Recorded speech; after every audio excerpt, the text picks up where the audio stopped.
This is the Property Subcommittee meeting of Wednesday, June 26, 2019. I'd first of all like to take this opportunity to thank Councilor Zarek for cutting short his vacation to be able to accommodate this meeting. Thank you very much. Appreciate it.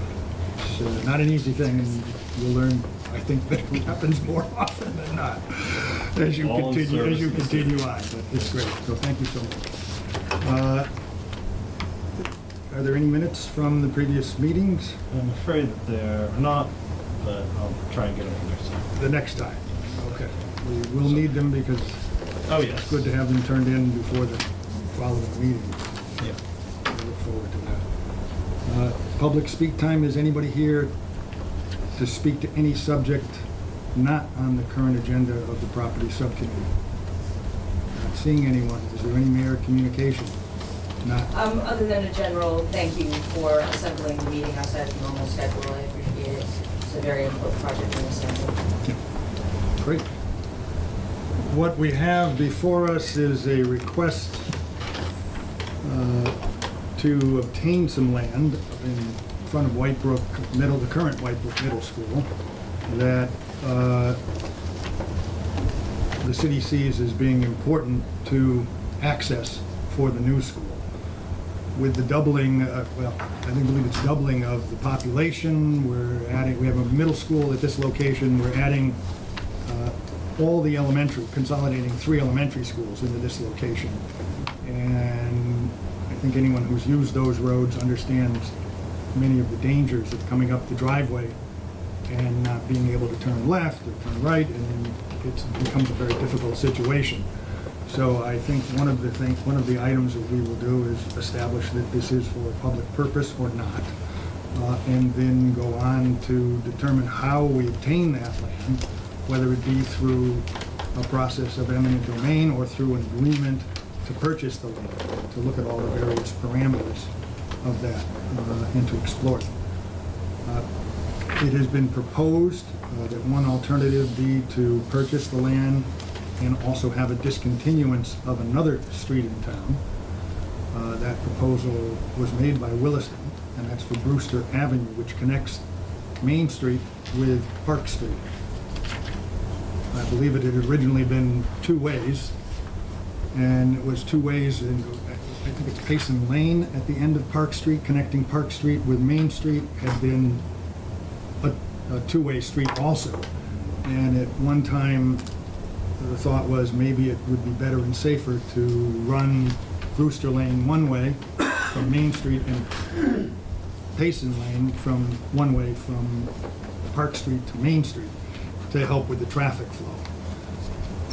That being the basic parameters, it's our charge to determine how we obtain the land, if we obtain the land, and to listen to the proposals that we have before us. Mayor? So I seek some clarification.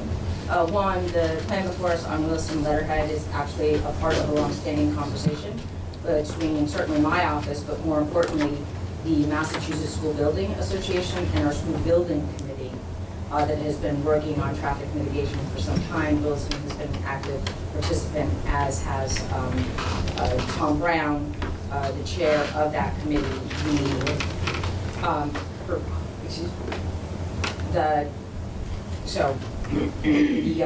The proposal before you is one that I certainly heartily support, and is one that we talked about in the school building committee for some time, and used money in our school budget design to look at traffic mitigation for not only this new school to and from, but also to mitigate traffic off of South Street, pedestrian and bike traffic that were concerns of the community.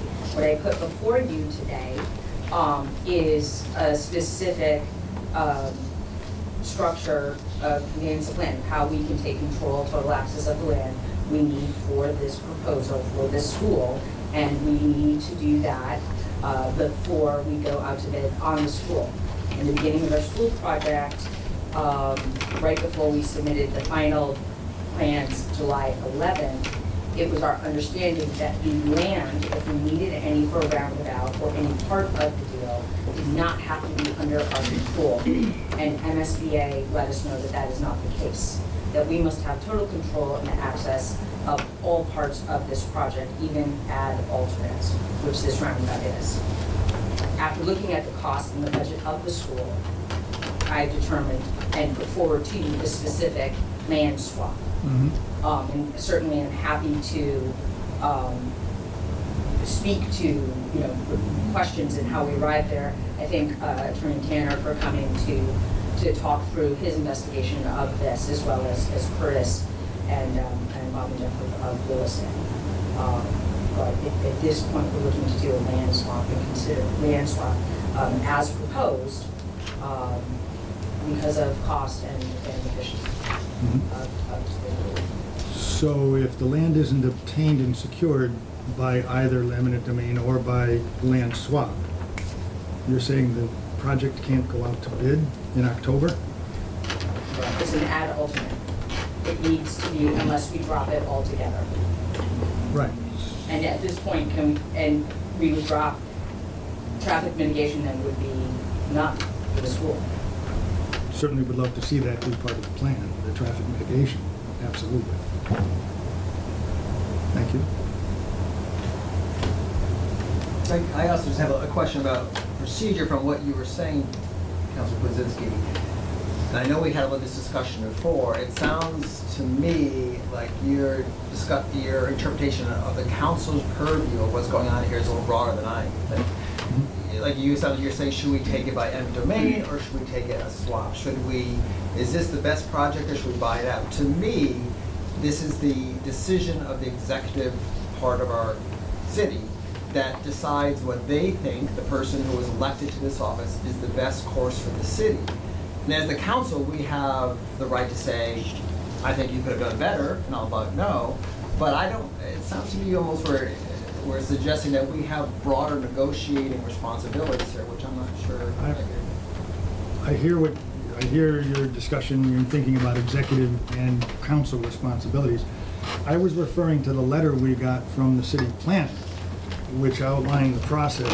And if I'm not mistaken, he had said that we had two ways to obtain the land, and that was either through a swap or through eminent domain process. And that was very clear, so I'm referring to his Right, and my lead on that. choice is a swap. I My hear choice it. is not eminent domain. I don't feel it's fiscally prudent for the city to pursue that. I understand. That's what I think we're here to I'm not- evaluate. Courteously, with all due respect and courtesy, I do not see the legislative power that of evaluate in either or option, certainly to clarify questions of why I'm putting the proposal forward that I am as the executive branch of the government, but not looking for you to evaluate either or, and then giving me a choice back. Yeah, I would concur with the opinions that have been solicited to you, Mr. Chairman, that we are voting on a proposal here, and that is the proposal we're voting on. We're not here to debate whether we could debate whether it's prudent or not, but we're here to vote on a specific item, not to discuss and offer alternate solutions. Just as a point of clarification, it might come up that our decision to vote yes or no on something is partially informed by alternate solutions. That said, I agree what we're doing tonight is voting this up or down, right? Right, a no vote would indicate send it back for another option to be brought to the council. I think it's correct. That's my interpretation. I would agree with Council President. I interpret the decision to be one where we would hear all the evidence and then decide how this city ought to proceed. I understand. And because I think the broader issue is to understand what the value this parcel has to Williston and what the needs are, and if we can accommodate that in some way, I think that makes sense. But we're here to listen to the proposal. And certainly we should listen to the proposal. My understanding of this proceeding is an up and down vote, giving a recommendation to the full city council to be presented at the public hearing on July 10th. I do not see the function of this to be a yes or no vote and go back for another option. I understand your position. Nor, for that matter, do I believe that we as the property subcommittee are probably in a position to plan and, set up the parameters for an alternative plan where we'd so to decide. So that's just my sort of thought. Should The we? plan calls for more than just a purchase, it calls for the council also to discontinue a street, Yes. which is entirely within the purview of the council to do. And that's a legislative function dictated by law. So we do have that ability, since the proposal calls for the discontinuance. This is not just an approval of the swap of a piece of land that doesn't have under any authority of the council. So No. I think that's an important consideration. I don't think anyone is suggesting that we don't have the ability to say no to what's being proposed here. Right. And I'm not suggesting we Given that do we say have- no. I'd love to Yeah. work out something that made sense to all the parties. Okay. So, Well, then maybe we should open it up to discussion. please do. I know- just want to, if I could, Mr. Chairman, just the Please. suggestion that the committee is looking to find a solution for all of the parties is not the function of part one or part two of what is before this committee tonight. There's one, consideration of a land swap, and two, discontinuance of a public way. I don't see the legislative body of this government in a position to negotiate on the behalf of the city. I'm not And- suggesting and that I we just want to be clear, because you necessarily, said that we You necessarily would do. like to find something which satisfies all parties, and I would be concerned that that would drift into the area of negotiation Well, let's, rather than evaluation of the proposal. we can certainly evaluate the proposal, and I think it will come up that in the evaluation,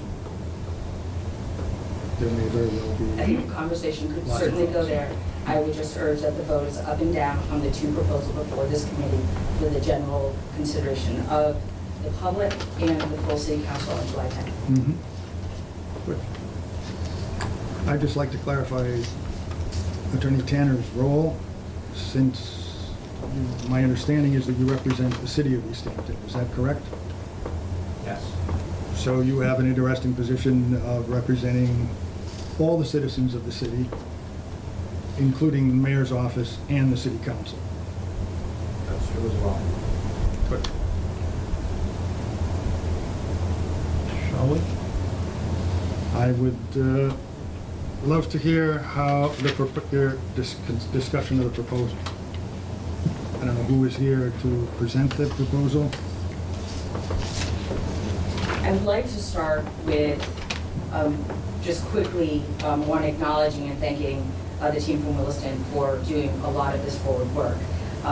Jeff, with the most familiarity of just the parcels and the land itself, if you could walk us through the maps, and then we can get into the analysis of the city's agreements with this proposal to swap lands and then discontinue everything. Sure.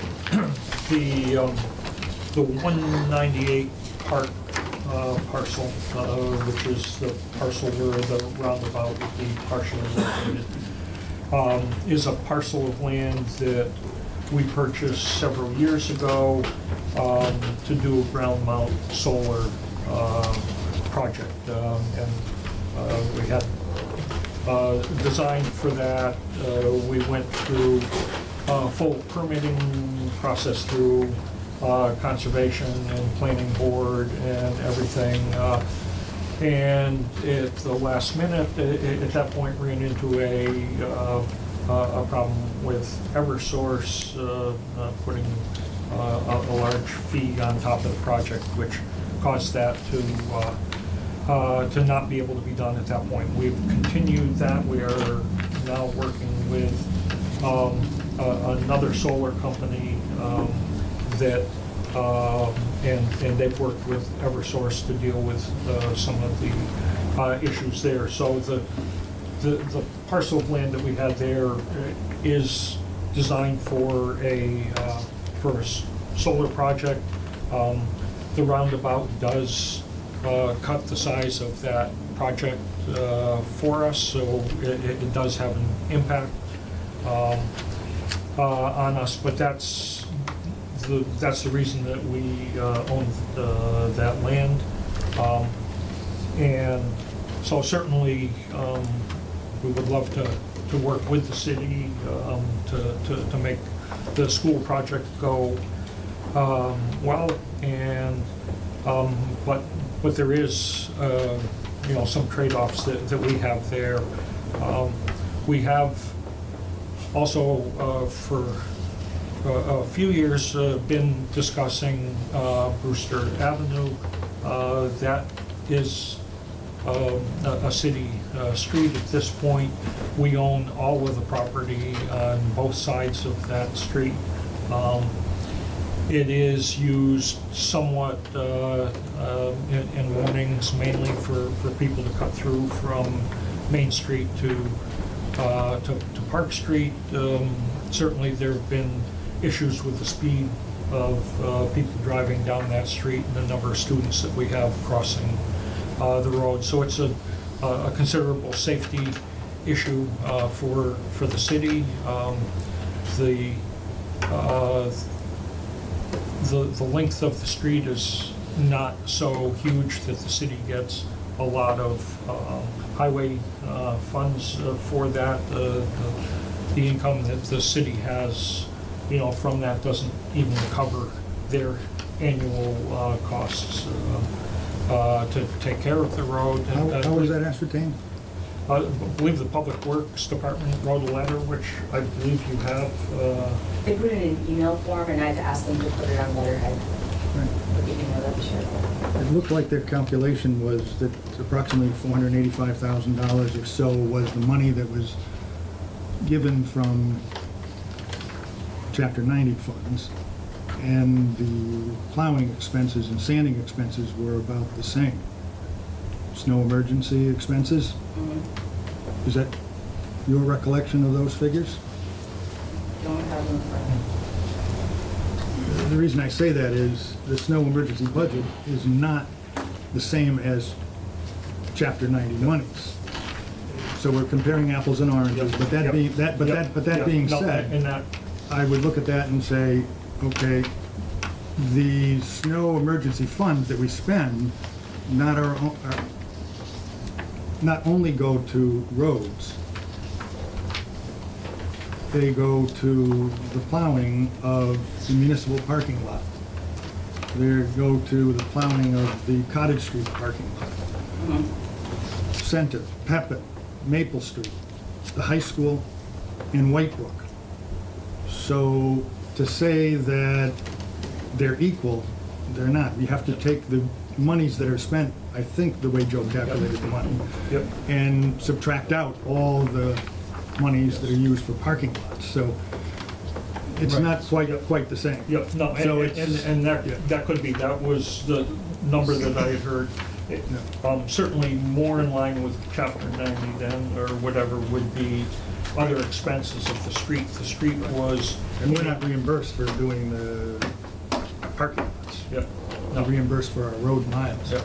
The street was in poor enough condition several years ago that we spent between $12,000 and $20,000 on the street to do oil and stone on it.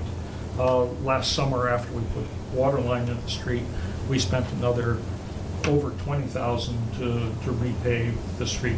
So certainly in terms of doing those Chapter 90 calculations, that's probably, I don't know how many cents per mile it is per year, but. 58.3 per mile of the city. Yeah, and it's like 700 feet, so it's, less than a fifth of a mile. According to Joe, I thought it was closer to 800. But It's 720 feet 22. long, Is it? Okay, I thought it was represents less than Good. 0.16% Well, of the that's- total road length in the Yeah. city. So, proportionally, Yeah, the so- annual reduction in Chapter 90 apportionment would be about $800. And that's from, DPW does not feel that the lost Chapter 90 money would be greater than the cost of maintenance, including snow removal. The actual time spent on maintenance would depend on the discontinuance of the So again, So you would- I'm sorry, we you put would between, continue. somewhere between $32,000 and $40,000 into the street in the past few years. Even at $800 a year, that's, well before that's used, it's gonna need more money than that. And again, that's just what, because we own all the property on it, and because I guess we're Williston, they know that we have to take care of it, they being the city, and that's not gonna be the highest priority to maintain that street, so. I would since- point this out. I would ask all the councilors to please, and the citizens of the city, please drive down Brewster Avenue if you haven't, to look at the street, from Main Street to Park Street.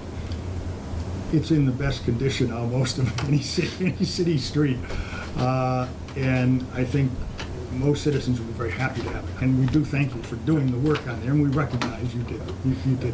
And we'd love to be a good neighbor and put something Well, out. and Yes. right, and there was another 200 and some odd $1,000 that went into putting a new water line down the street, which, benefits us for obviously a new dormitory that we're planning on building. We needed the water line, but it also benefits the city in terms of tying those together. The size water line we put in would not have been what it was if it wasn't to help the tie between. The tie between one and another. And you also put in some sewer infrastructure there. Yeah, Also, and but it does added not, hydrants. does so- not tie into the city side Right. in terms of a pass-through.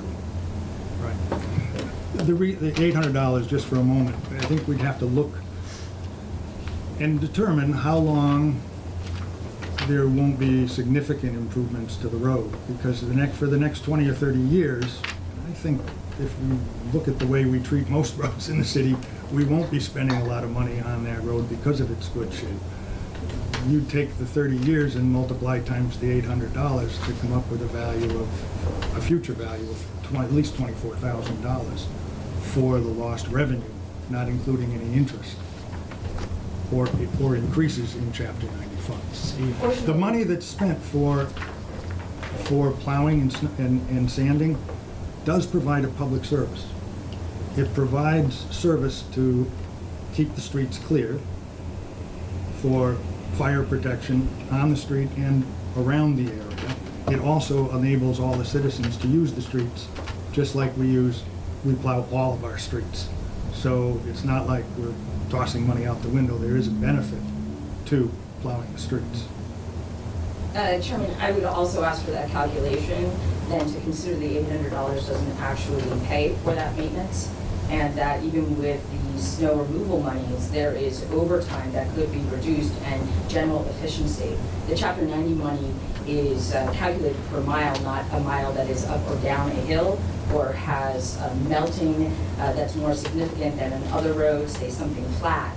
And I would suggest that Brewster Court actually presents more time than a flat road. Certainly it's That a may very well second be the or a case. tertiary, but Yeah. to say that I- this is I a would big leave that. deal for the city over the years to only have to do $800 when it's a pretty new street, I would also want to see the cost analysis benefit then, if we're going down that road, of what we save on potential overtime and wear and tear on our vehicles, on our DPW vehicles. Copies Mr. of it, Chairman, please. for the sake of expediency and full public information, can I make a request that we just hear the input of all the people who are here to actually present on this and perhaps discuss the topic and then maybe save your remarks for the end? Because what I'm seeing is kind of a back and forth and editorializing, and what I Just wanted to prefer is clarify the just... point of where the figure, Point of where order. the figure came I'm from. Speaking, sir. I would just like to continue to hear the presentation from Williston and all the other interested parties, and then maybe it And would be I would appropriate for you too. to respond. And I would too. Okay, but I should feel that the committee members should feel free to ask questions. absolutely, once we've got all the Process. input, I think that would be valuable. But it'd be good to hear the full Appreciate story before proceeding forward with Appreciate questions. Jeff, please. Yes, yep. So, certainly there are financial issues. for us, to a great extent, it is as much a safety issue as it is, you know, a financial issue. You know, I am not looking forward to having our crew have to plow that street in the winter. You know, we have 70 to 80 students in the middle school. Those parents go down that hill every day, and if they're sliding into Park Street, you know, that's an issue. Even at this point, we go over and do some extra treating of that area to make sure that doesn't happen. So, you know, we're not looking to take on more maintenance on our end. We are looking overall at the safety of the students that we have at the school. And so that's certainly a main reason. We gain nothing by owning a bunch more roads or space. It's more stuff we have to take care of. But certainly one of the main things that we're charged with is, you know, taking care of the kids that go to the school. So to a great extent, that's a driving factor for us to be able to have control of that street. And certainly, you know, going forward, we need to keep full access for fire and police to be able to access our other buildings that are off of that road. And they also have been asked for input, and I imagine you have, does everybody have all the input from them as well? So that's, I mean, I think from our point of view, that's the reason we own the land on 198 Park, and the reason that it would be a significant benefit for us to own Brewster. And actually, we did own a big chunk of it at one point, and it was given to the city, the whole bottom part of the hill. I think that was March 21, 1959, Yeah. when the city took that over. Yes. So, you know, that part of it originally went with the property that was there. But it's potentially a benefit for us because the road is fairly steep and not overly wide. It's 20 feet. For us as a campus road, that's a very safe and usable road, and something we can maintain. As a city street, it's I think more of a challenge, but again, I'm not necessarily going to judge that. To say that there won't be any impact on the city, I think would be silly. There are people that go through there. When we put the water line in last summer, we had the road closed down for close to a month, on and off, and surprisingly, we had no complaints, which As a frequent flyer on that road, yeah. my life was not altered by your water main, so I'm here to tell you, I live to talk about it. Yep, that's good. And honestly, I expected that both the police and us would have received calls about that. We had more calls with people riding bicycles on the sidewalk on Main Street that didn't like that we were blocking off the end of the street, but from car traffic, again, that's not a formal It may study be that people were very any appreciative means. of the work being done and the new pavement to be put in. So, I don't know, Bob, do you have anything else to? Well, no, I think you nailed it. I mean, it's a safety issue. If you could predominantly. identify yourself for the public, that we're being recorded, so. My name is Bob, or Robert Hill, and I'm the head of school at Williston. Thank you. And it's ditto everything Jeff said, but, predominantly for us, it's a safety concern.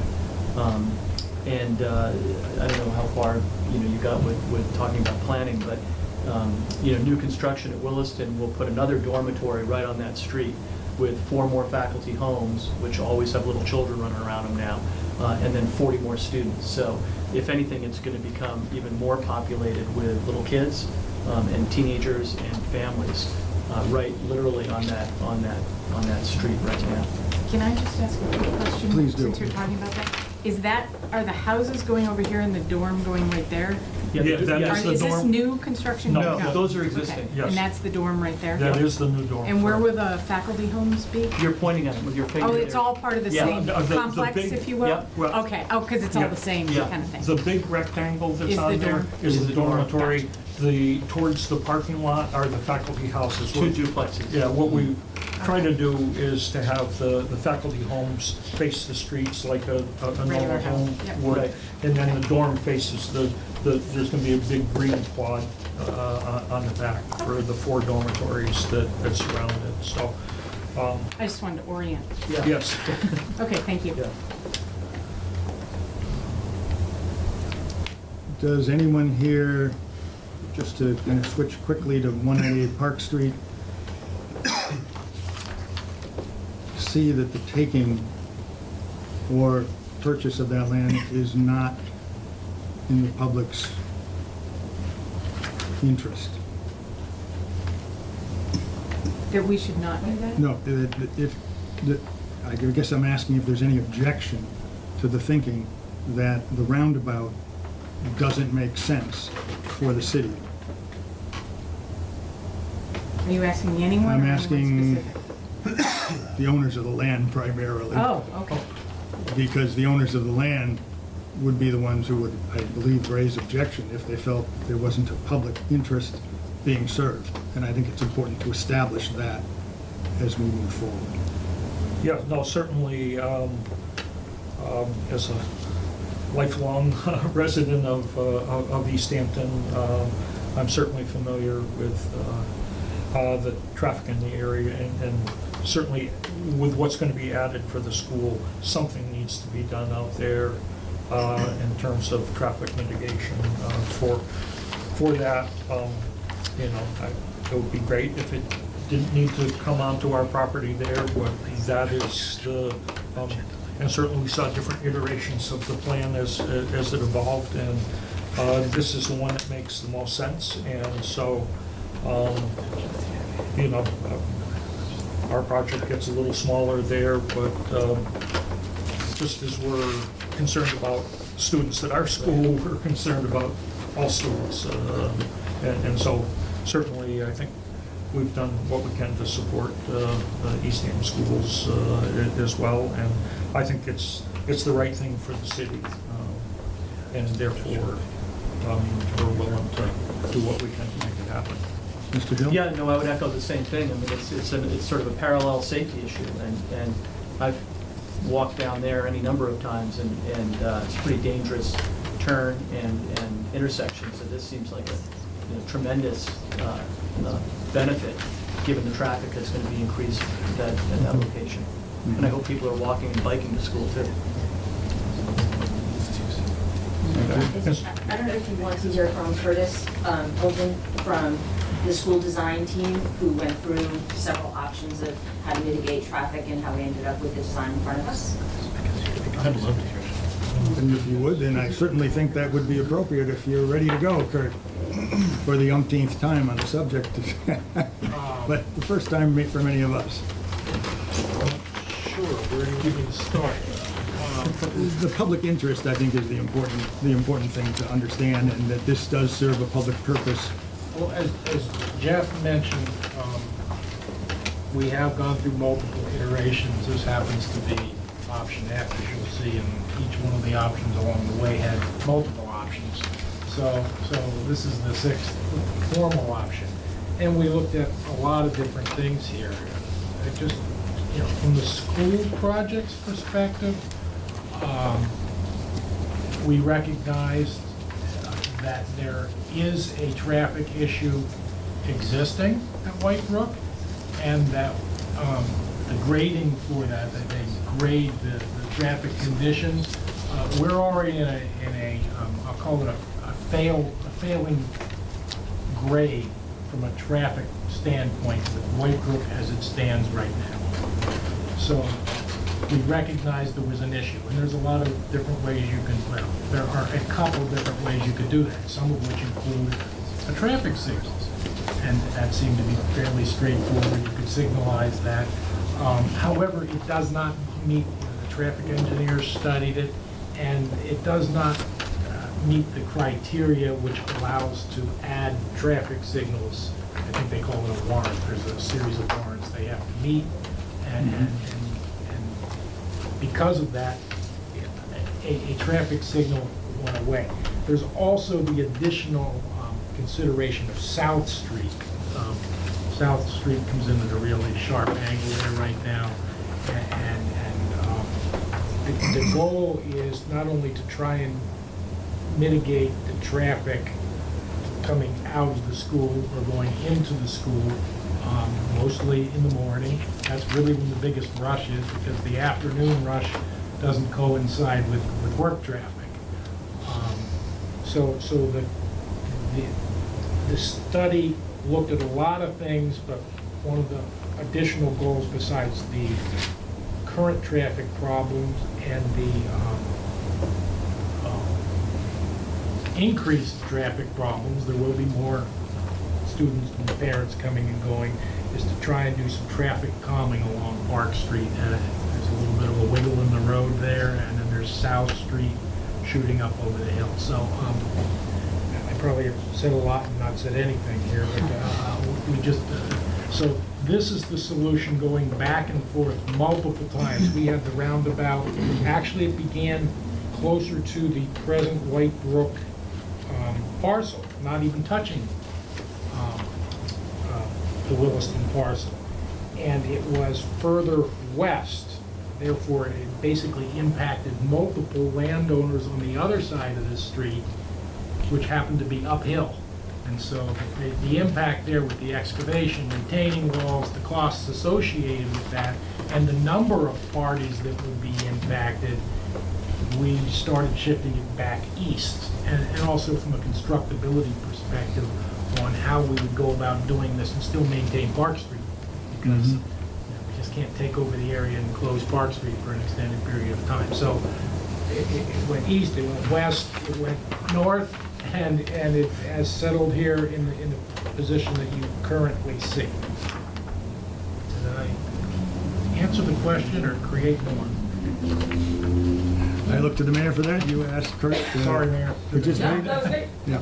I mean, I have So heard it. what I hear is that you've done. What I certainly hear is that you've done lots of studying the matter, studying the subject, examining all the possible options, and Our team has, yes. the team has Yes. for sure. Your company, your Traffic firm. engineers and multiple. And how long did it take? Well, we've been at this for quite a while. Is it safe to say 5 or 6 months anyway? Oh, that's very safe, yeah. We've been looking at this for about a year and a half. A year and a half. Well, we started in 2016, I believe, the summer of 16. Yeah. Perhaps not looking specifically at this issue until sometime in 17.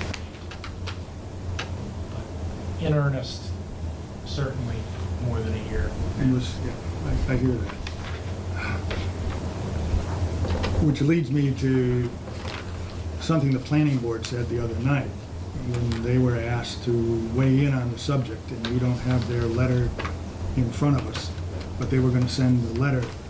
I attended that meeting, and the planning board essentially said, please correct me if I have a different interpretation, but they said, look at if you were to come before us, any organization, Williston, any other organization, we would ask for a traffic study regarding discontinuance of the street,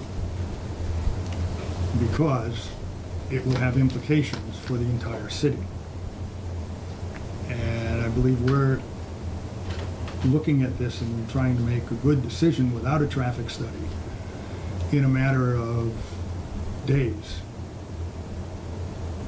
when it took a very long time. Let me just lay out quickly a few items. Where will the traffic go if Brewster, I'm presuming that you were thinking of closing. Maybe you have no plans to close the street. There's nothing finalized at this point, but certainly closing it would be a significant possibility. I certainly would not say that that's not being considered, but we have no plan on paper as to what we are going to do. Through the years, we've talked about this and talked about having the residential part towards Main Street come in and stop at one point, and the part for the middle school come up from the bottom of the hill, have both sides two-way or something. So there's nothing set yet, but certainly I think overall, if we're going to stop the safety issues, then closing it is going to be a significant possibility. I know my idea would probably be most likely to close it at the Main Street and have it be two-way from Park Street up and down. But again, I'm one small vote out of You're an important vote. out of many.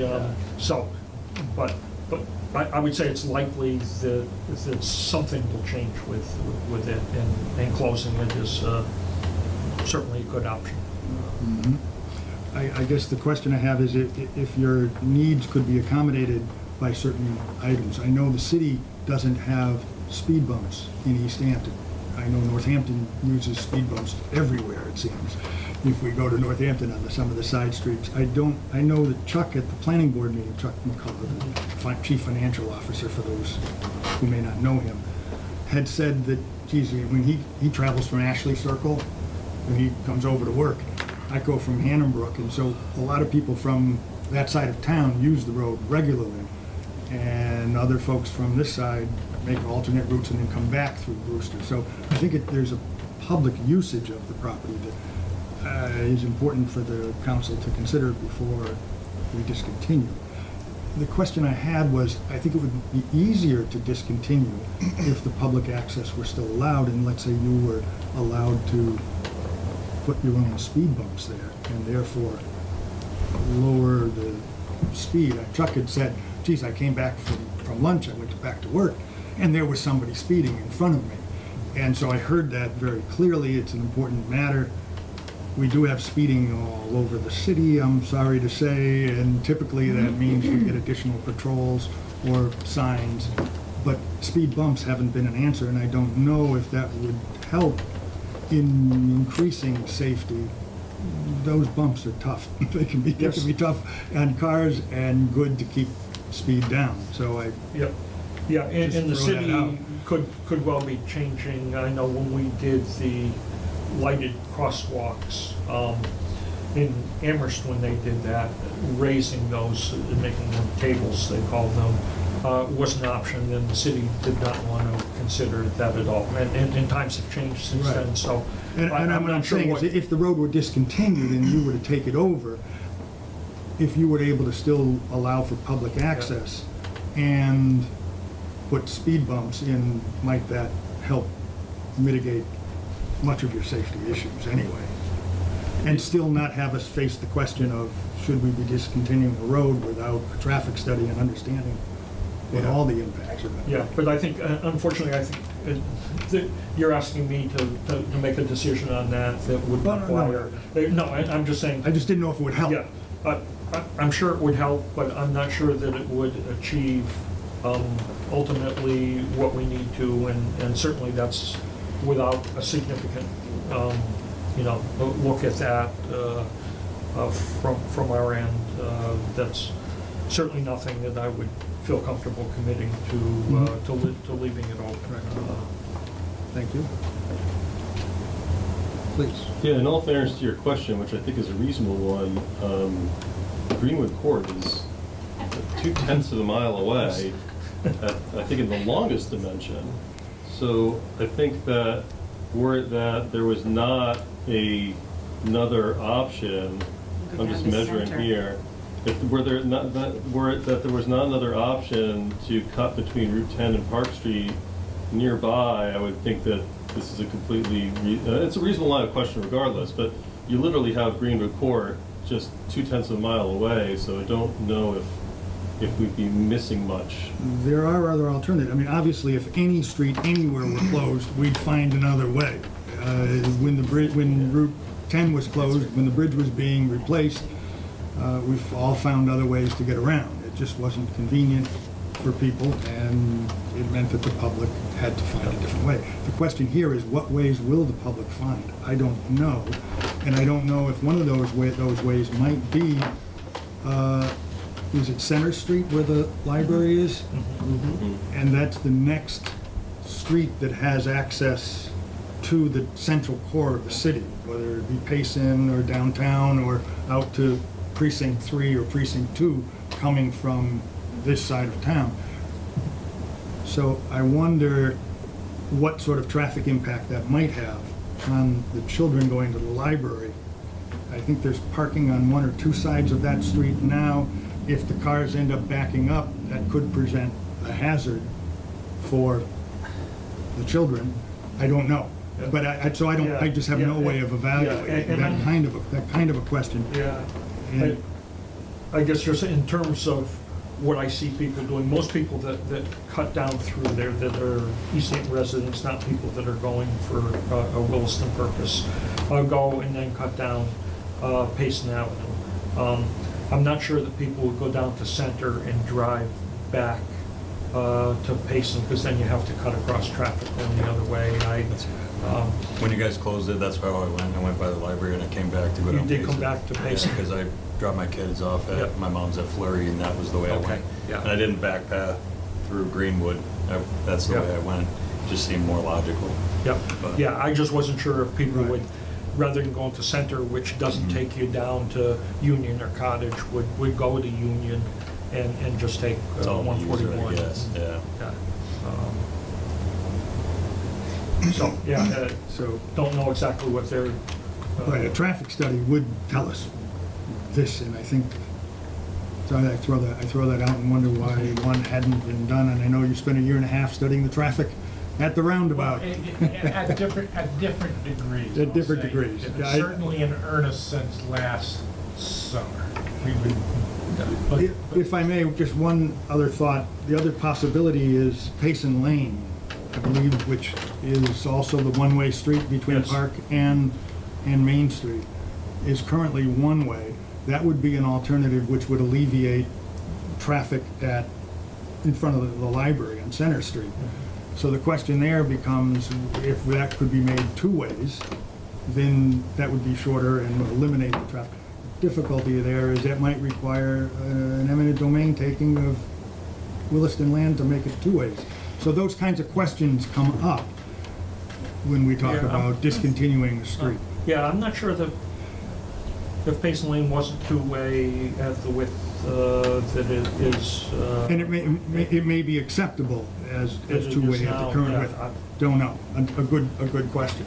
The precedent here, I think, is a Northampton one that in Northampton, Smith College took over by discontinuance College Lane. That's the street that goes down to Paradise Pond.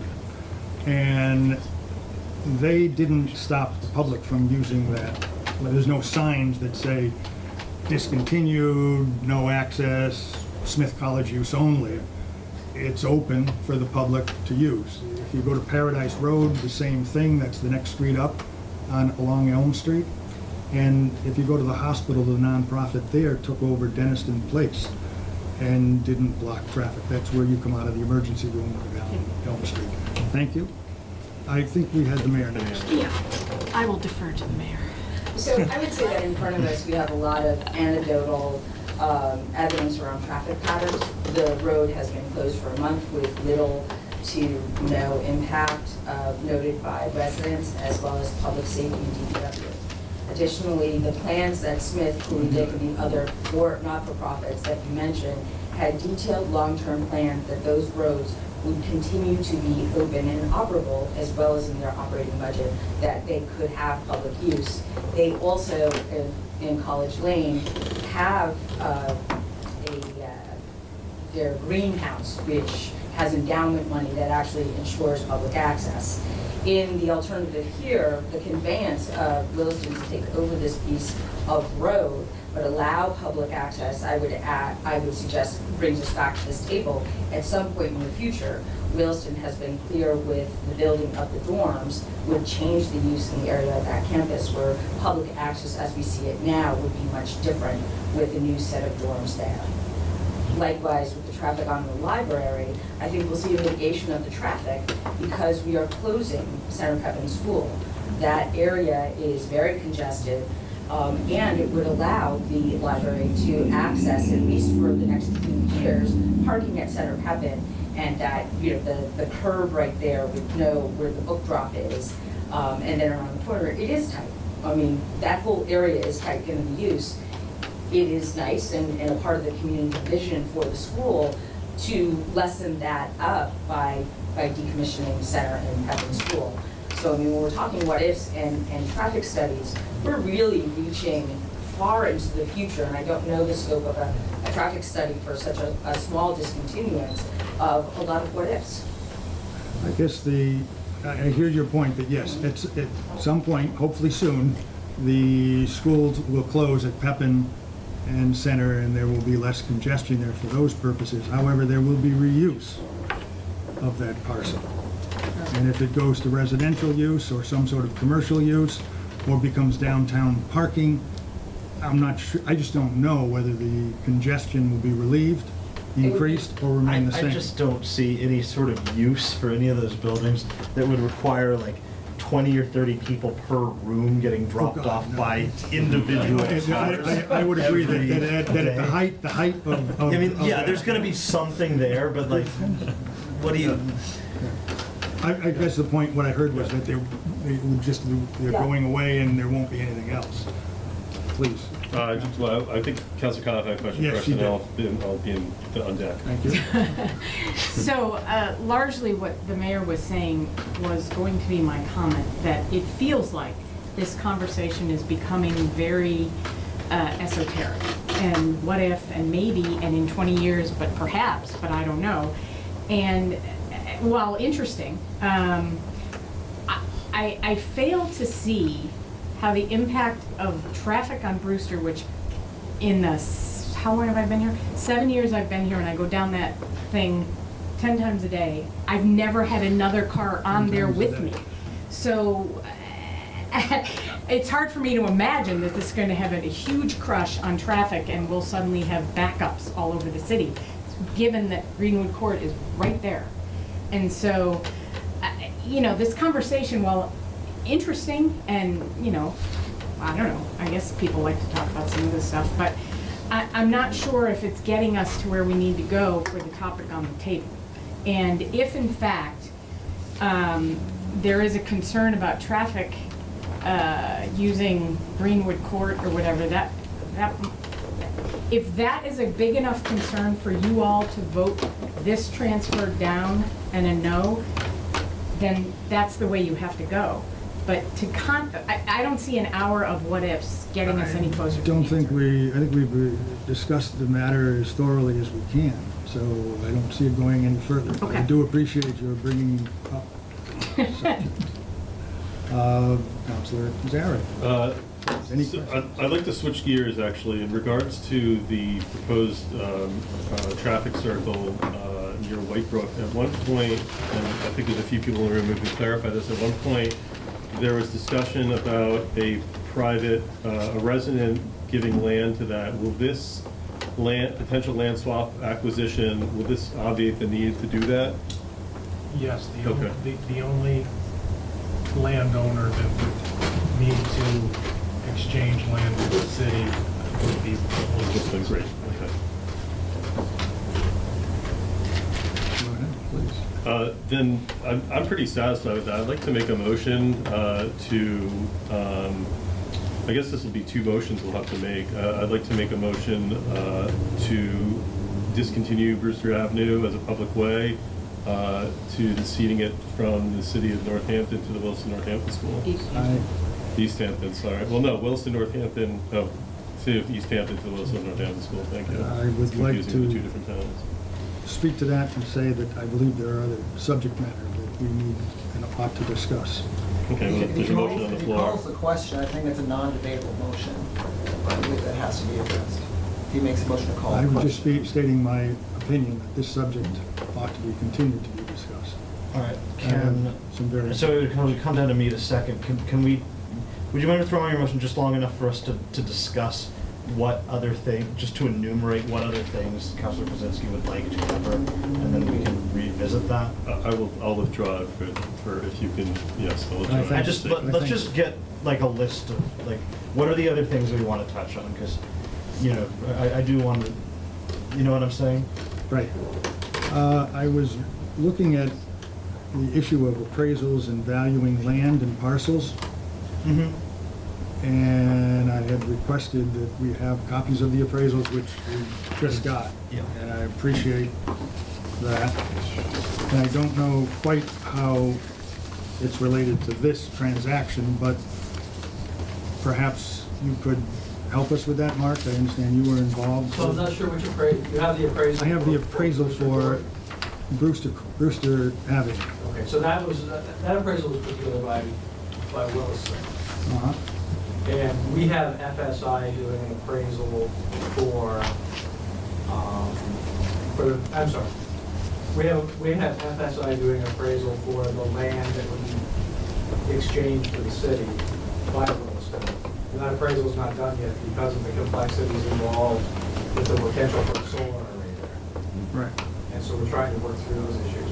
But I can pretty confidently say Yes. that the value of the land that we're getting from Williston, when you take into account the solar array aspect or the future and best use of that property, far exceeds the value of the road that we're discontinuing. Councilor Peak, You know, No, the only thing, I recognize the council Yeah, first. perfect. I'm sorry. Yep. I'd be happy Don't hold to that, please. hear what Mr. Ted has to say Sure, before. please do. With that, Speak. go ahead. Yeah, the only thing that Williston did pay for that, the pricing of that property, but Williston did not come up with that number. Our attorney who was working on That was a that, we professional simply appraisal. went to our attorney and said, we don't want to have anything to do with this. You go out and get somebody who does this type of land appraisal, because I don't know who normally appraises roads. You know, we're not gonna go to one of our local realtors. So we turned that over to our attorney, and they came back with that appraisal. So certainly Williston had that done. Williston physically had nothing to do with that. You know, not that that necessarily, I just wanted to make it clear that this wasn't, you know, Bob and I sitting I around appreciate saying, that. this is what we think it is. It was totally hands-off from the school's point of view. Having been a realtor since 1983, full-time in this market area, and having been an appraiser, and having interacted countless times with appraisers and appraisal values, I did have a couple of questions regarding the appraisal. Mind if I? I'm sorry. No, it's gone now. You did go ahead, and I apologize. It was. Go Oh, ahead. yeah, sure. Okay, yeah, so I looked over this briefly as we were waiting, and there's one just sort of little point here.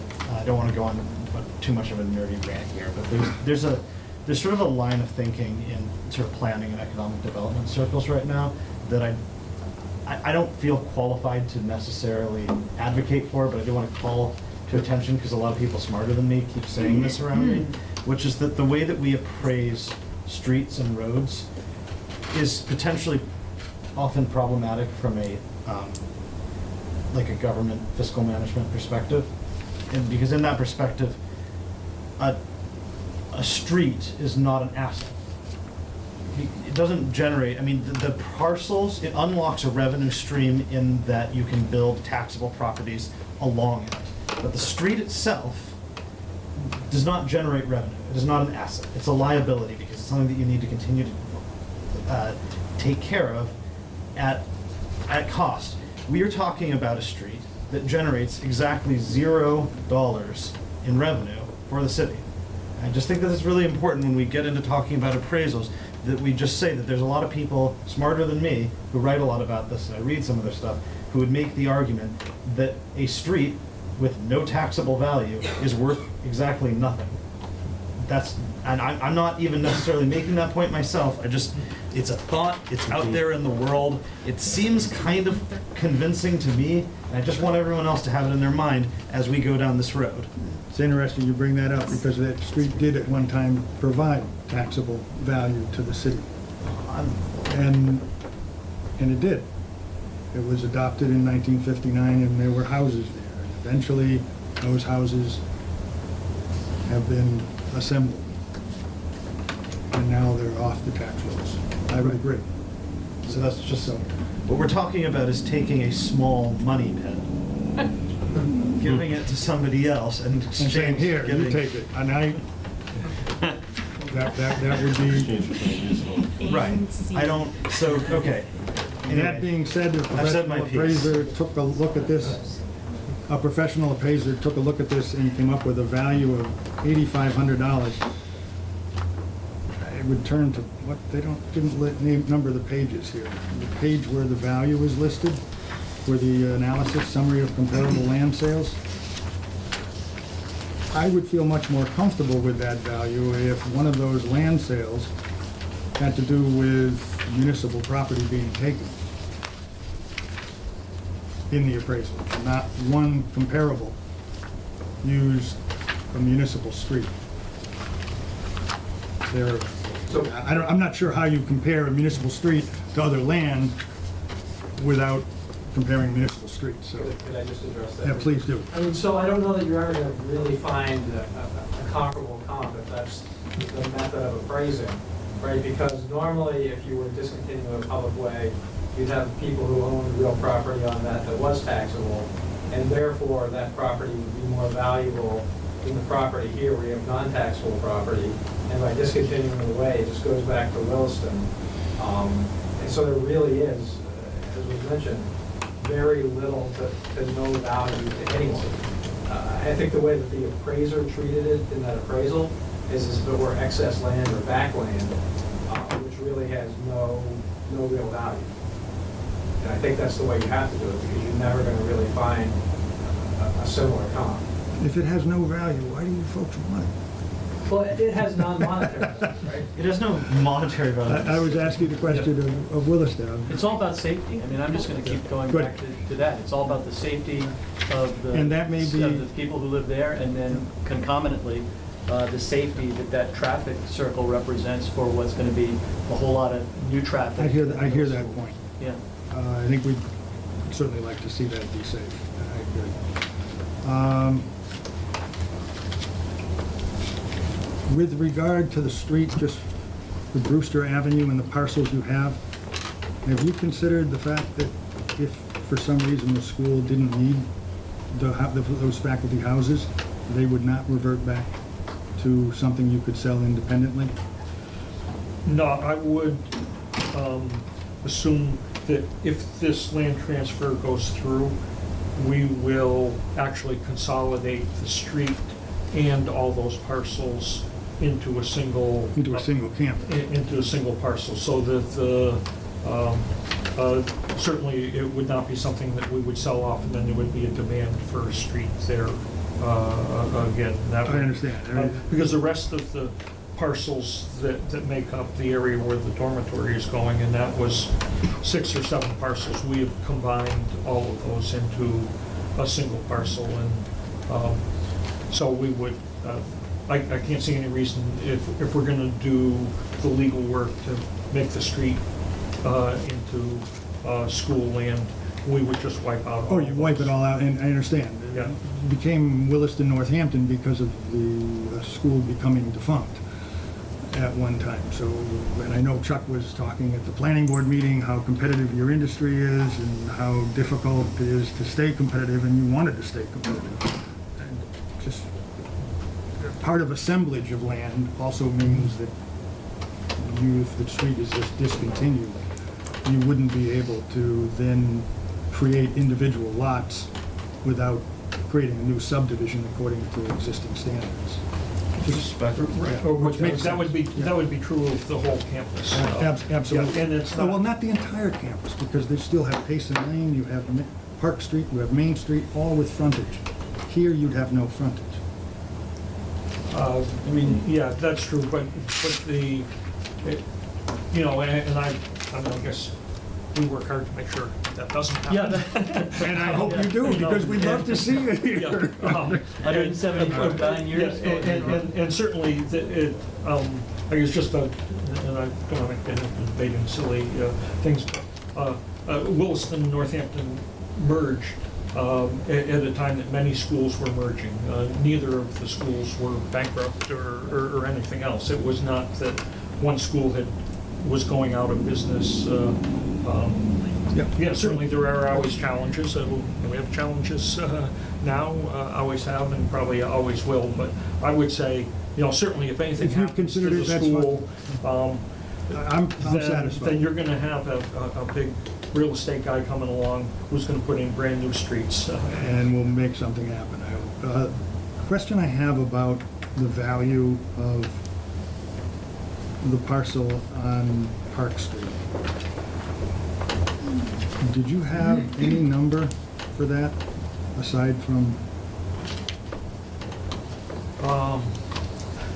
with the taking? Yeah, I'm trying to think, did Chuck submit anything officially on that? I know how much we paid for the property, I know how much we've invested in the property since then. I know how much, and I don't have those numbers off the top of my head, but that the solar project would generate for us over time, and that we're losing a certain percentage of that, so. Is there a It's figure? 14,000 and then 6,139 per year in lost solar savings. Lost solar savings. Did you consider a swap with Easthampton for other land that Easthampton has around you as a fair exchange? No, most of, Easthampton owns all the land pretty much toward Whitebrook and toward the road.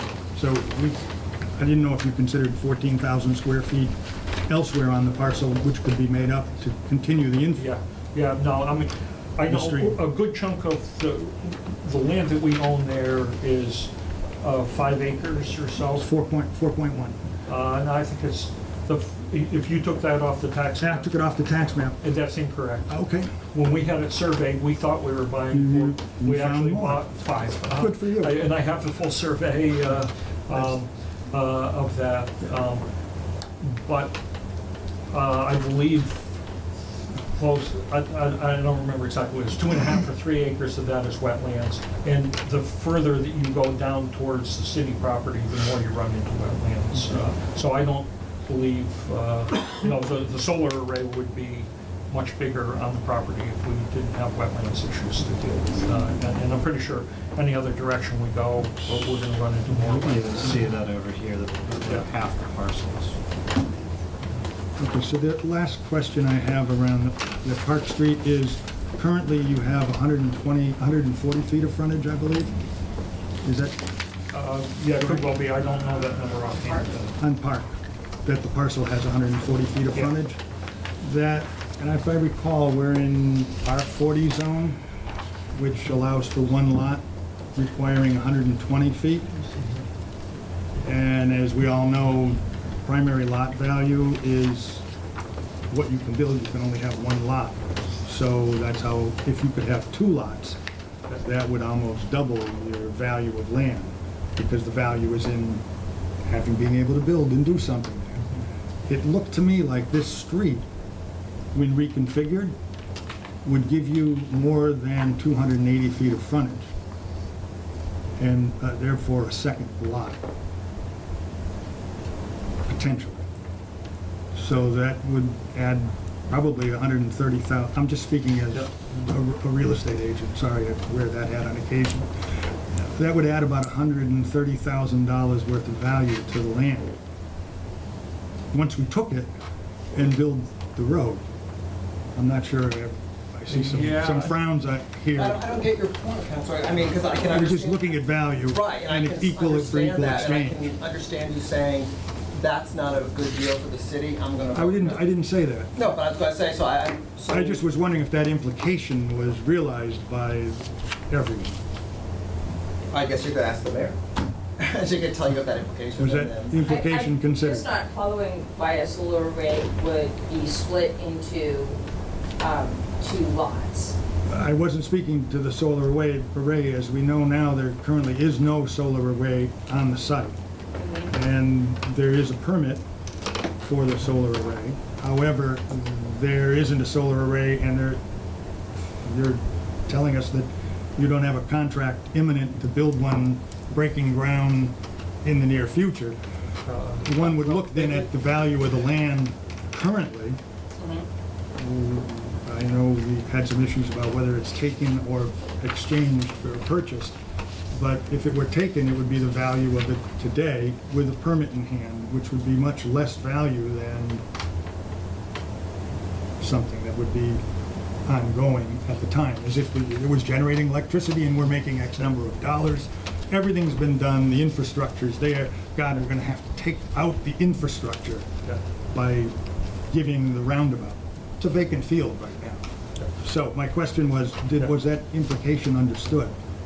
No, That- and I'm not sure, actually, Curtis, I don't know if you know or not, are you allowed to even bring driveways into a roundabout? I'm not sure that even if we wanted to do that, and It's we... not preferred. And the two parcels to the west, you'll see that the way they enter the street is not in the roundabout proper. And again, Again, I would agree, I would not. we're not a developer, we didn't buy the land to do that, we I were understand. trying to get some more solar for... Which makes sense. Yes, so I'm not Just- saying that you don't have a valid point, that's nothing that even, kind of entered our mind, because that's not why we were purchasing the I property. will, Curtis, if I may direct the attention to Northampton as a precedent. The roundabout there on Route 5, where Netta is, is everybody relocated for that? We all know where Netta is in Northampton. There's a new roundabout, Route 5, and the intersection of Conn Street. Pretty busy intersection, here, there, another one. The Shell station enters right into the roundabout, if I recall correctly, and so does the, It does, but not very effective. yeah. I'm not saying it's the And you best don't have method. people but- backing out It's of not the a new curb driveways cut there. for that roundabout. I would say pre-existing. Well, it's a new roundabout. It is, Which- but those curb cuts and those businesses and their business interests into the curb cuts, into the public roadway were there. I mean, I think we're talking about increasing potentially footage and then coming back to the city, MassDOT, whoever is, and putting a curb cut into. I understand. Yeah. The alternative, it would be to have access off the driveway, which you currently have on Park Street according to this plan, and to allow for a common driveway into those two lots, Yeah, and I guess... which would allow for the two lots, Right. and not If you're- interfere with the yeah. roundabout. Yeah, and if you're trying to say the property's worth more because of that, which, if it's two lots, I guess it is, I'm not sure that the value of that extra piece of property compared to 20 years of solar income is any different. The portion of it, right. Yeah. I understand. Yep. Thank you. I think Councilor Zara. You're asking exceptional questions, I suppose.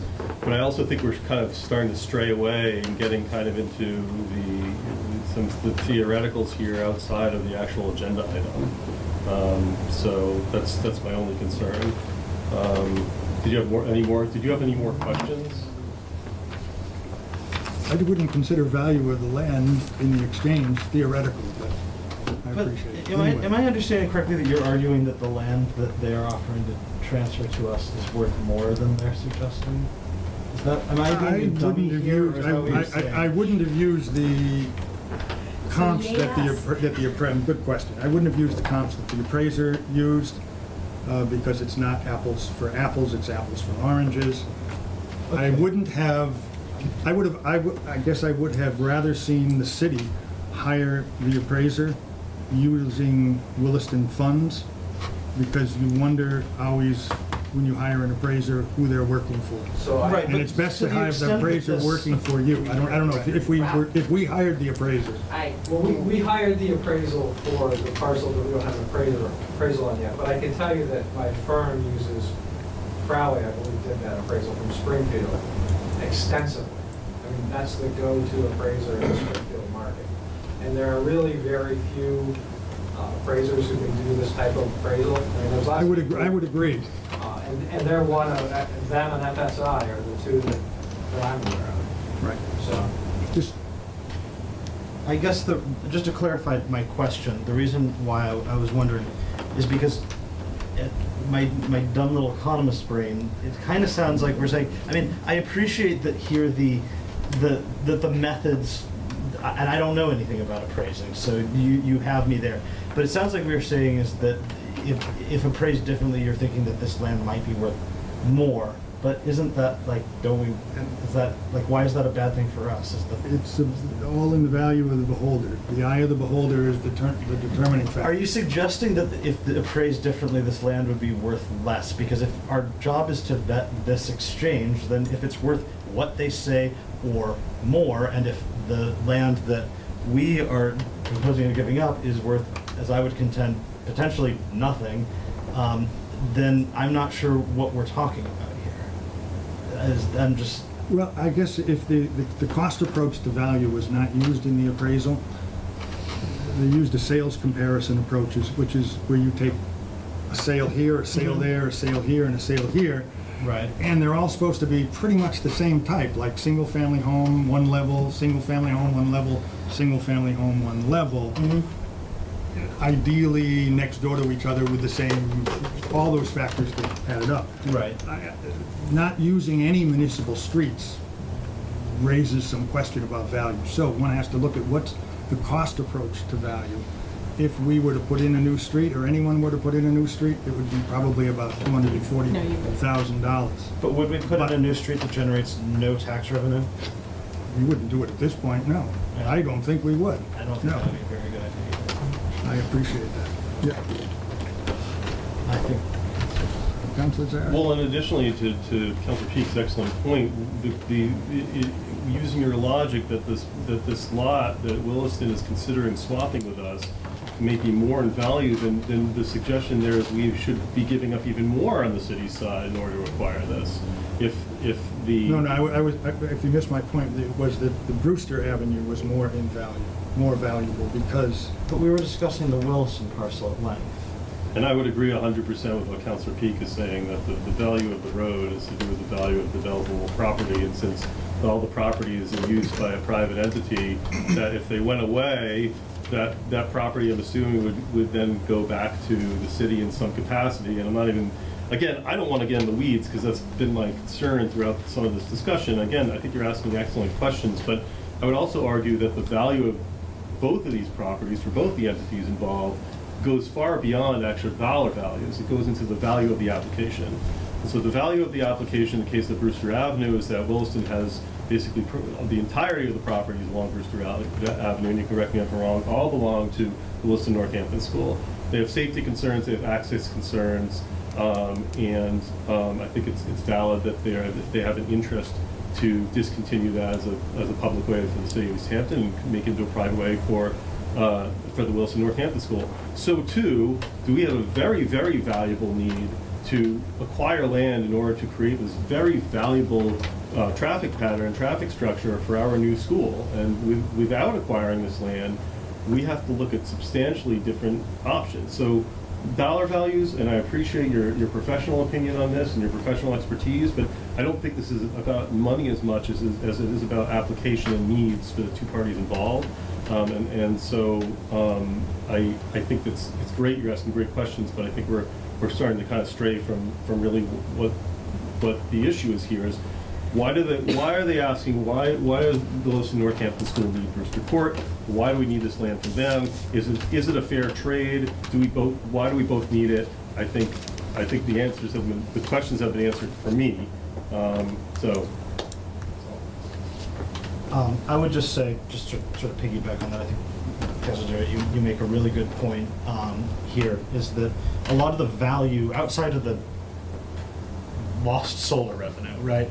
A lot of the value that we're talking about here isn't financial or monetary value. You know, some citizens of Easthampton value being able to cut through Brewster. Also, the, you know, Wilson Northampton School values the idea of someone not, you know, striking one of their students with a car while trying to cut through Brewster. Like, I think that there's, Both valuable. I mean, right, so then that's valuable for us. We value the idea of the new school not being a complete cluster that ends up like slowing down traffic and all of that part of Easthampton.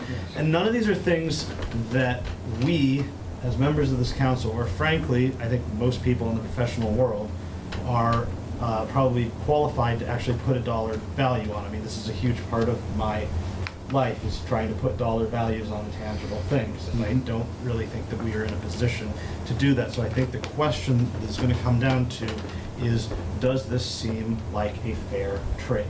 And, you know, it's not necessarily going to be about the money as much as just intangibly, does this seem like a fair trade? Does the idea of people, they'll lose access here, albeit this area right over here is about to clear up a lot, and also this will keep a huge traffic jam over here.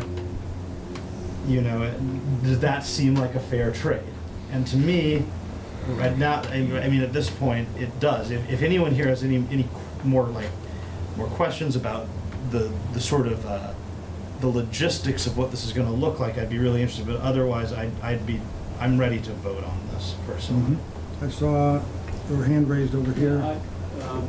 So I don't have a particular problem with what's being proposed. But I do want to just mention that there are utilities in Brewster Avenue that will no longer have a value in the city, primarily sewer and stormwater, that ought to be a part, and I know this is your side of it, but it ought to be a part of this swap. And the value of that, I mean, I think, to be quite honest, Wilson's getting a much better value than the city is from the perspective of they're going to own that sewer line, and they're going to make us involved in that. That wasn't a very good deal last year. But there's a value. There's a value. The city is paying money to install that stuff. The only thing the city's going to continue to need on that right-of-way, and you're going to need a right-of-way, is the water. Nothing else connects to anyone but Williston. So from that point forward, from Park Street west, the stormwater and the sanitary sewer should also be turned over to Williston as a part of that sale. Because it doesn't make any sense for the revenue, for the taxpayers or the ratepayers to be continuing to maintain, you know, a sewer line that doesn't serve anyone but the private school, and getting rid of the stormwater would probably save some money down the road. Because the new stormwater regulations are harder and harder to Following up on that, I think should that be the case, then I would also think that reserving rights to the underground access for any other possible public utilities or public use would be important to have. For example, I don't know, we're considering a fiber optic program. That may be something that we would want to reserve rights for, should that street become discontinued. Yeah, right now, the utilities in the street, there's a natural gas line that goes down the street. There is the water line that we installed last year, which both of those would require rights of way to be written into whatever agreement there is. There is no power. The power for the houses on that street actually run through the cemetery. So that is the cable TV, telephone, and power for those houses run behind those houses. There's none of those utilities run down the street. There is sanitary sewer in the street for the houses that are there, and we'll pick up the new dormitory. And you know, however people decide, I had said that we'd be willing to take over that sewer because it's an expense for the city. And the same thing with stormwater. If the city chose to want to keep those utilities, and spend the money to take care of them, you know, I mean, I We just, I might don't as see well it. take over all of your Well, I don't infrastructure. see- you know, and I know certainly it comes up frequently that we're tax exempt, but we do spend probably $100,000 a year on water and sewer. A lot of which goes on our fields, and so we're paying sewer on stuff that doesn't go into sewers. A huge amount goes into the hockey rink that gets dumped behind the building and doesn't go into the sewers. So, so it isn't that the sewer stuff, we are paying for whatever water usage we use in those. So- I appreciate the fact that Williston does pay water and sewer, as the rest of the city pays the water. Yeah, we all do, and Yes, and yes. we're glad to serve the water for you. Would any of the other counselors have any questions? Yeah, Councilor Sales Durfee, please. Precinct 4. And just as the representative of Precinct 4, where the Park Street parcel, actually both parcels are, I think it's important, as we talked about value, there is some intangible value looking at a new traffic pattern at Park Street and South Street. You know, as someone who lives literally a stone's throw from that intersection, this is not just an issue around turning into the school and turning onto South Street and traffic coming down Park Street. There's on that corner, people tend to come pretty quickly down the street as they turn onto like the main straightaway section of Park Street.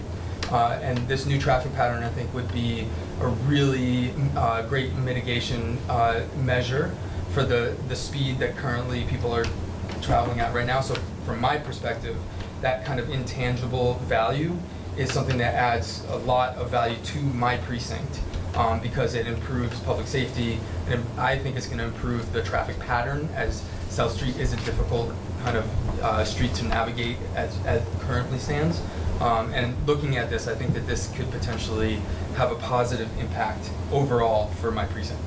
So I just think that's important to recognize. I hear that very clearly. Precinct 4 is very much involved, as is all the other citizens who traverse the area. Absolutely. Councilor Gomez and Councilor Lynch. I just want to say thank you for the discussions, you know, that have come up to the table from everyone. I think it's important, you know, to take in all the sides, and Councilor Kwasinski brought up a lot of points that, you know, what ifs and stuff that didn't even resonate in my head. So, you know, it's good food for thought as well. And thank you guys for your time. I think it seems like a good, fair trade, you know, in my eyes.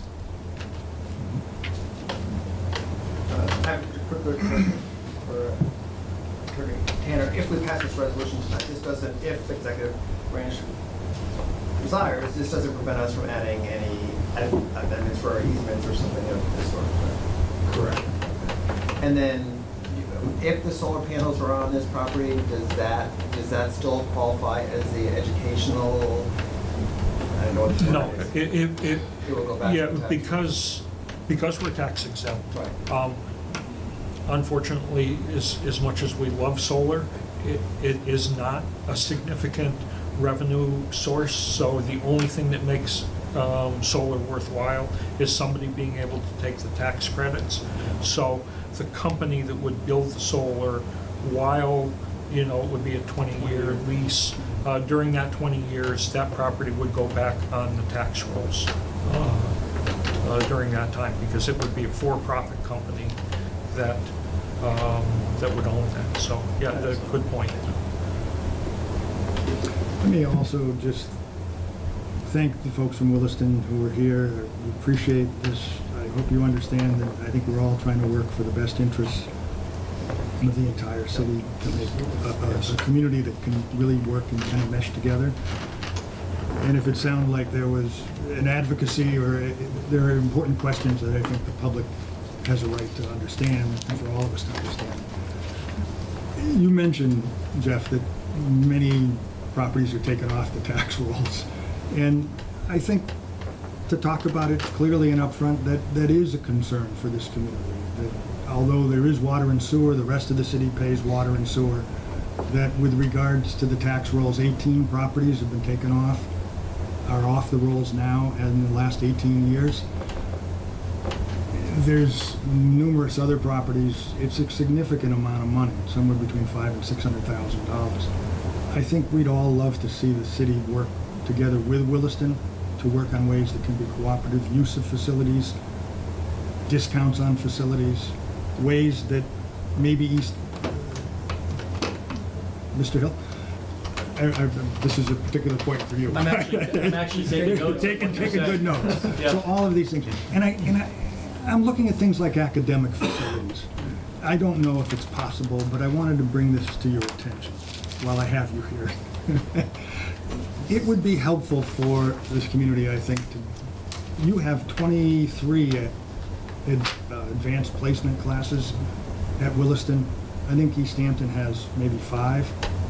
Have anybody ever considered the possibility of taking some students into your classes for some of the other classes that you have? 1 or 2, I'm not saying going ahead and overloading your system where you have to hire more staff, but something that might be good for the city. It's that kind of thing that I think helps that kind of cooperative relationship and for all of us to work together. So I thank you for listening. To the comments also, thank you everyone around the table again for putting this meeting in during summer and Councilor Brett for coming. I would just say to the chair's points around access and AP and something that can best be described and maybe lightly described as a very crunchy, long-standing relationship between Williston and the city. I suggest that the property that has come off the tax roll certainly takes dollars away, but the quality of the property maintenance, being a one-time neighbor of Williston, increases home values. And there's no guarantee who else would buy that property, what would happen. What's happening at Williston fits into the culture and community of our city. Likewise, access to AP classes, I would be concerned of the pacing of the curriculum and the difference in the academic calendar between a public school and a private school. I would also be concerned with access to the facilities, like our facilities. We get requests all the time in the schools to use our gyms for different activities, and we are not able to do that. We're not able to do that because we don't have the staffing. Like right now, I have a very poignant, well-organized plea from the basketball players to open, and we'd love to do it, and we don't. So I would just suggest that Williston and their business plan, their capacity is for their own business plan and not the city. And lastly, we're happy to dig out the file. There are economic impact letters from Williston every year that Chuck puts together, and he and I had a very thorough conversation this last year, and had him go look at some other things, and it is a tricky balance. I do think I think it's a tricky balance, but I want to be very clear that Williston is a long-standing part of our community, and there are benefits of Williston being here that as a city we do not have the true data capacity to register that impact specifically. I think it's something we really need to look at overall, but I would just put that forward. And I thank them for the gift for the library and the new picnic tables and Montauk Park. Of all those, we are very great. I would concur with the mayor. We're very grateful, and Williston does do a lot, and the places do look great. And so that is fabulous for our entire And if the economic impact statement is not something that everybody in the council gets, then certainly think we do. that is something that would be worth looking at.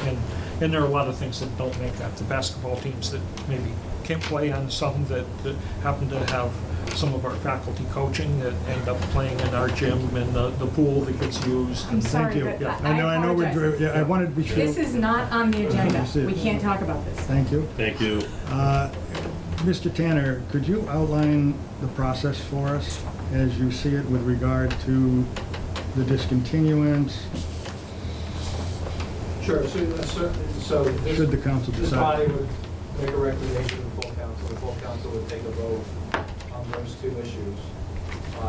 in the interim, I would work with Williston's lawyer to put together the documentation necessary to do these various things.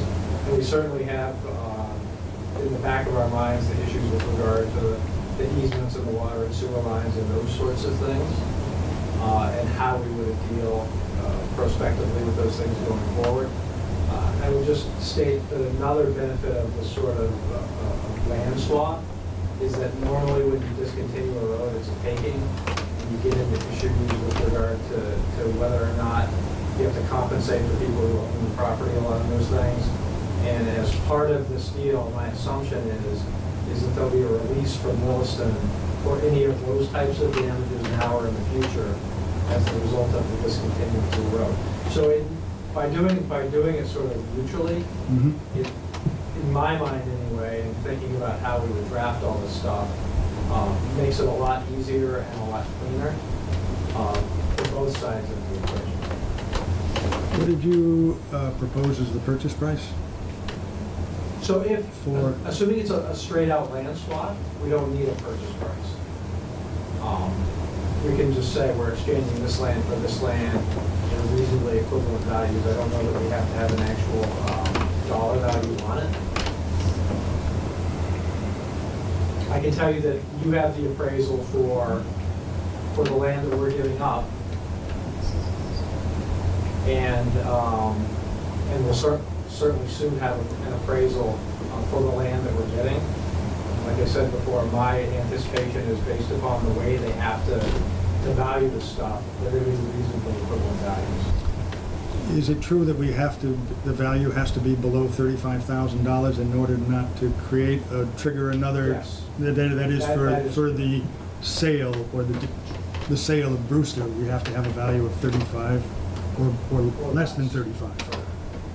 So if we have no value amount listed on those. So we do have an Then- appraisal that values it less than $35,000. Mhm. So I think we're clean on that issue. I don't think that, what I was thinking is in the deeds back and forth, Right. I don't think we need to say $8,500 or $14,000. We might have to, by law, have to have a value. But isn't that kind of? I mean, what I can tell you is I'll look at that City's issue more closely than I have, and if we need to put a value in, we will have appraisals for the parcels that we can include. Because I think, in my reading of the law, I'm sorry, you're our counsel, I agree, but I know the figure of $14,000 had been, had been mentioned by somebody, and I don't know what the appraised value is. Correct. My understanding is that $14,000 comes from what Williston believes it has invested in this little sliver of the greater property. Mhm. Okay. I just want to be sure we cover all our bases, I wholeheartedly agree. on that. And it appears to me that if the valuation is above, excuse me, let me finish this. It's critical to this passing. If this doesn't happen, I think it could be challenged. If the value of the land is, let me get this right.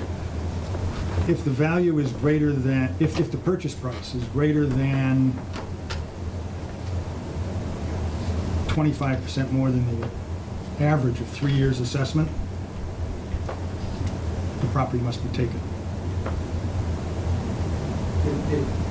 So, I would have to go back and look at that statute again, but yes, you're right, there is a statute that says that. I don't know that it's necessarily applicable in this circumstance. I think it's the one you gave to us.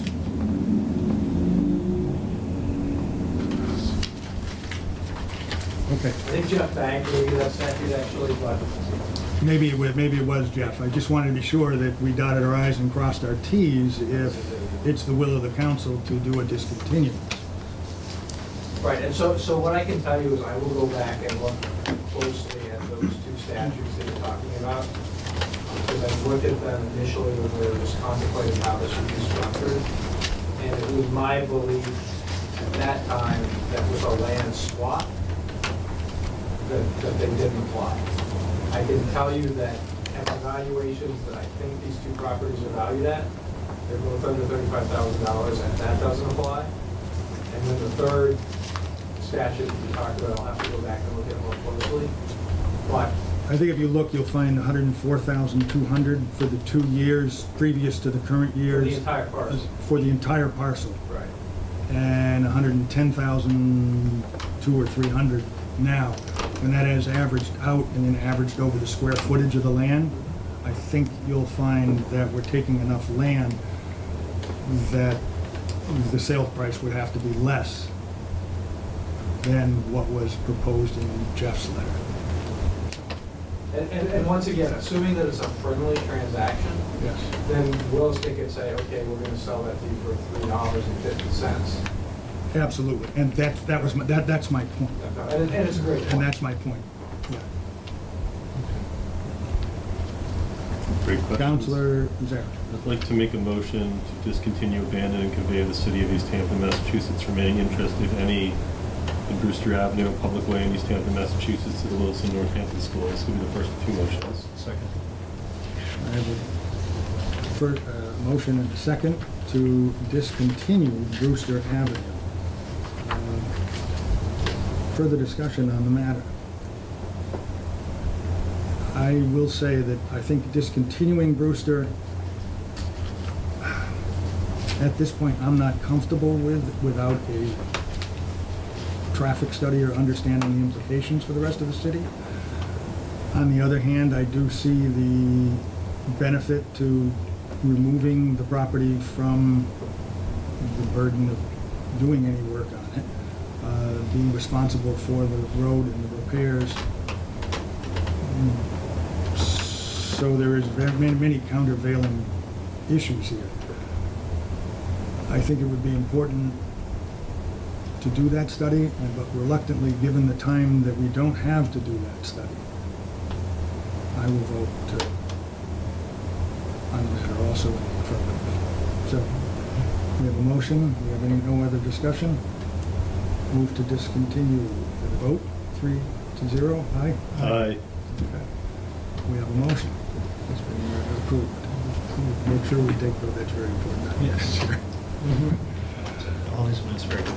Another motion. I'd like to make a second motion. I think, well, and we can discuss the exact wording, because I think it may be important, but I'd like to make a motion to acquire by purchase, exchange, or taking a portion of the real estate property known as 198 Park Street, Easthampton, Massachusetts, consisting of 14,267 feet from the Williston School of Northampton. Second. We have a motion and a second to discuss the purchase of land. Discussion. I'm wondering whether we need to include language about the infrastructure. I'm sorry, I was talking about Brewster.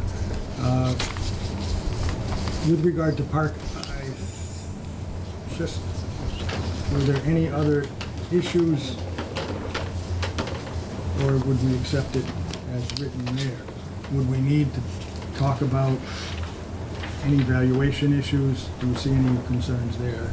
I feel comfortable that Attorney Tanner will be able to work and maneuver his way through on our city's behalf, given what we know now. My only question is the wording. I'm assuming it's important to have all three, purchase, exchange, or taking, because there's different contingencies. We're voting on different contingencies, and then the city makes a decision how it would like to acquire them. Mm-hmm. I would just speak to the idea of the proposal before you and the two Recognized. matters, and that I would look at this as a negotiation of the conditions that you're even considering proposing, and the negotiation of such contract would lie within the executive branch of government. Like the planning board, who put together and forward recommendations that were very helpful. Of course, the work of this body and the conversation tonight will be well considered. But the negotiations back and forth, I find, lie clearly in administrative.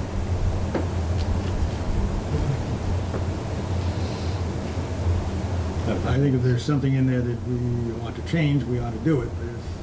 So I have a difference of opinion representing the council. But if we don't have any issues, then I don't see any problem. I don't have an issue. Good. Seeing no further discussion. Take a vote. Aye. Aye. Aye. 3-0. We have that as a recommendation for this to the full council. This moves the matter to the next meeting, which will be July 10th, where the public will have a public hearing on the matter, and we will have a chance to amend or change any position that we're recommending, and the full council will vote on the matter. So, another step forward. Great. We have Thank a you. second We item. have a second item on the agenda. I don't think that, I think you guys agreed us. Thank you. Thank you so much. Thank you. If anyone needs a 1-minute break, we could do that. We could take a 1-minute recess and re-engage. Let's take, can we vote on that? What? Yes. 1 minute. Second. Let's make it 2 minutes. Reconvening the property meeting at 8:05 PM, June 26, 2019, after a 2-minute break. Thank you. The next matter before us had to do with electric charging stations in apparently 2 locations. And I believe this was sent to property because there was an easement involved. And I didn't see any easement proposals. Maybe I missed it, I apologize. We did have some very important issues. So please. So I might be able to address that. It's not actually an easement that they're seeking, it's a license. And so a license is a little different than an easement. A license is revocable by the grantor. And so what you're basically doing is giving them permission to put these charging stations on your property until you decide you don't want them there anymore. The catch is the contract that they're asking you to sign basically says you're granting us a license, but if you revoke the license, then there's some charges that are associated with the revocation of the license.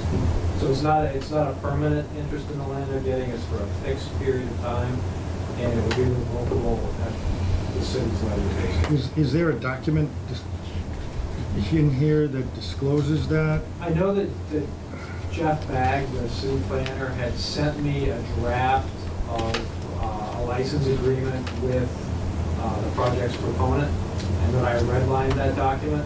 I don't know that it's to the point where he was releasing it to third parties yet, but I can tell you it's a license and definitely not a grant of an interest in property.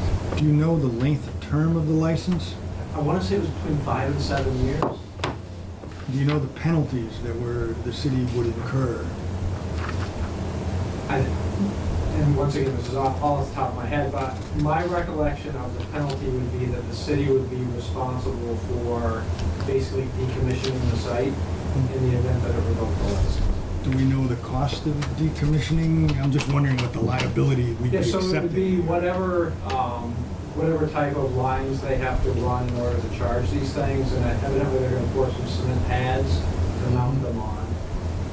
And so it would be taking out basically that infrastructure. It seemed pretty clear in the maps where the infrastructure would be here in the municipal parking lots, I think. It looked like there were 2 charging stations, is that correct? There's 2 here. Two here, but where would they exactly be located? It looked like one would be on Williston You Avenue? have 2 of them on Williston. right 2 here. on Williston Avenue, And then there are 2 behind Williston. and none next to our building, Not correct. the site, okay. No, we want them, the preference is to have them very visible. So you're coming down, you're coming down Cottage Street and you can see them. And that goes part and parcel with some, parking signage that we're putting up to So public parking. someone would be in the parking spaces facing the pond, Yes. Okay. which is a great location to face the pond and look, but they'd be vacant when no one was charging.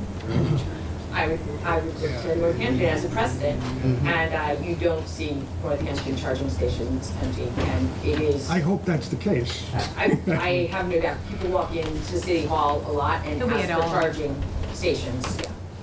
I mean, Anyone who has an electric vehicle. Now, the other question I had was with regard to the location at 122 Pleasant Street. I had no idea because there was no map associated. Did any of the Yeah, councilors no, see the yeah. map and exactly where it's going to be? So that's abandoned building.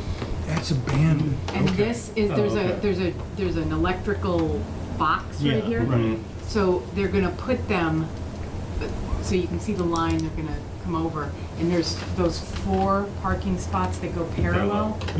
There will be one for the first 2 and one for the second 2, and they'll be along the bike path. You can see them from the bike path, not that you would have a car, but you would go, oh.